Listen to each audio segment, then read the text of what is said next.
घड़ी त कोजन अज कोठे ते ओन न फजर जो फेरा वरी वापस आयूं वनी बब भेरा वेचारन जावाट ते ओ भला केड़ा वाहेरा सुभाणे ॾिसंदियूं वञी पंहिंजे दिल भर जा देरा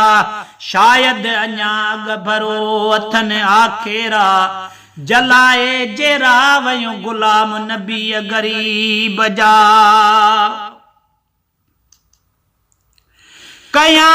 छा बस आहियां काबू वरी व्या को टक से मत जा चुमा चुहबो अहां जुमा चुमा चुहबो अहां जुमा चवा जे की चयूं वञे जो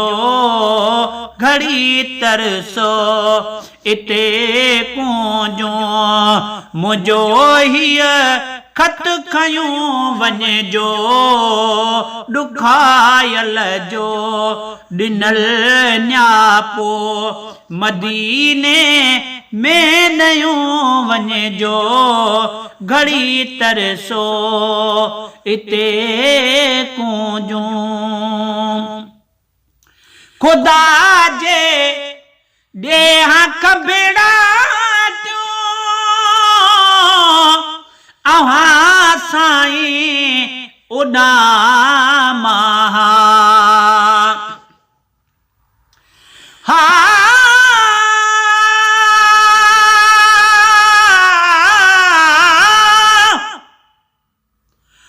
कुझ अॼु कर का करे ओ मुझो जीविदो झोरे अलाए त छा थे चयूं चुंबन खे चोरे खुदा अगर खंबड़ाटियूं ॾे सजण जे थोरे त मां बि पंहिंजे महबूब खे वञी ॾिसां डोरे इहे ई ओरे उन कूंजन साण कठे वञा खुदा जे ॾेहां खंबेड़ाटियूं अहां साईं उॾामा करे टोलियूं बोले बोलियूं करे टोलियूं बोले बोलियूं वटां पिरी यन थयूं वञे जो करे टोलियूं बोले बोलियूं वटा पिरी यन थियूं वञे जो घड़ी तरसो इते कूंजूं मुझो हीअ खत खयूं वञे जो ॾुखायल जो ॾिनल न्यापो मदीने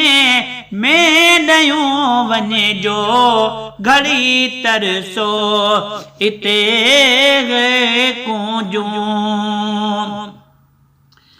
वलर सा रोवतन पांजे खुदा शलख रसानी दुआ वलर सा रोवतन पांजे खुदा शलख रसानी दुआ कुर्बदारन जी महफिल में कुर्बदारन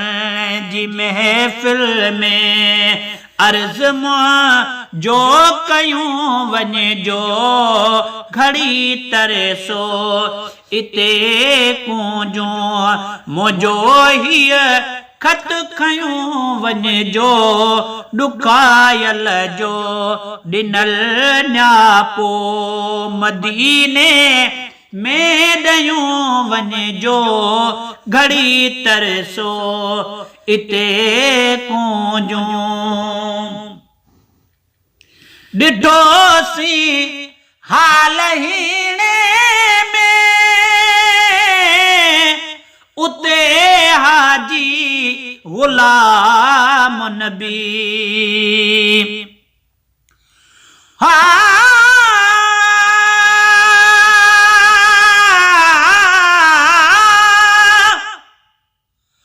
अज मदीने पाक जो ओच पाण में गालियों कयूं आ मिठा गोढ़ा बगाड़े कुछ अखियों आलियूं कयूं ते सदी तारीफ हर एक आदमियत फर्जवा जे असां ते हेतिरियूं लजपालियूं कयूं प्याच की दिल में दोबारा दर्द फट फेरा कजा तो वहे हर नफ्ज़ मां नासूर पे नालियूं कयूं ओ गुलाम नबी महेसर ही दिलियों कारियूं कटल पान रहमाई करम सां धोई पुनल पालियों कयूं ॾिठोसी हाल हीणे में उते हाजी गुलाम नबी मुहम्मद के इहो फरियाद कारण रब कयूं वञिजो मुहम्मद के इहो फरियाद कारण रब कयूं वञिजो घड़ी तरसो इते कूंजूं मुंहिंजो हीअ खत खयूं वञिजो ॾुखायल जो ॾिनल न्यापो मदीने में ॾयूं वञिजो घड़ी तरसो इते कूंजूं।